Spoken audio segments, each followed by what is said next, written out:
Bonjour, nous allons faire une leçon, la leçon num 12, sur les fractions décimales. Mais avant tout, un petit rappel.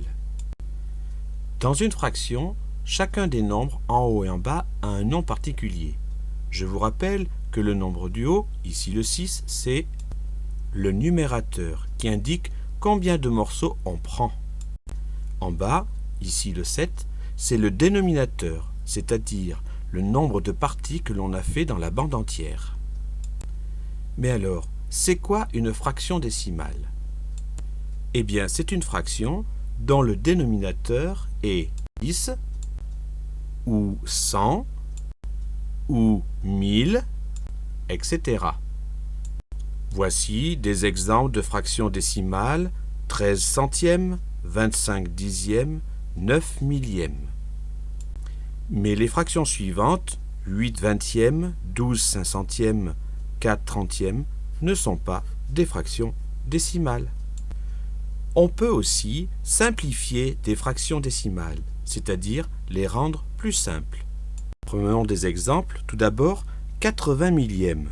Je peux simplifier en barrant autant de zéros en haut dans le numérateur et en bas dans le dénominateur. Ici, je barre un zéro en haut et un zéro en bas. Ainsi, la fraction 80 millièmes devient 8 centièmes. C'est la même. On a divisé en haut par 10 et on a divisé en bas par 10. Pour la suivante, il n'y a que ce zéro-là et ce zéro-là que nous pouvons supprimer. Le zéro qui est ici, on ne peut pas le supprimer car il est prisonnier. Dans la fraction suivante, 6 centièmes, on ne peut pas simplifier, on ne peut pas enlever de 0 en haut et en bas, elle reste la même. Et enfin, cette dernière fraction, 900 dixièmes, on peut supprimer un 0 en haut, un 0 en bas. La fraction s'écrira donc 90 sur 1, c'est-à-dire 90 entiers. Je te rappelle que toutes les fractions qui sont sur 1 sont égales à un entier. Exemple, 12 unièmes, c'est égal à 12. 954 unièmes, c'est 954.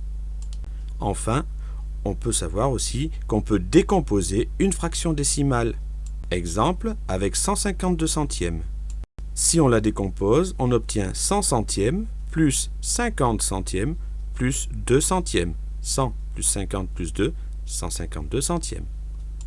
On peut simplifier certaines de ces fractions. En barrant les zéros en haut et en bas, on obtient ainsi 1 unième, 5 dixièmes plus 2 centièmes.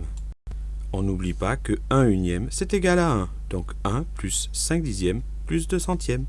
À bientôt!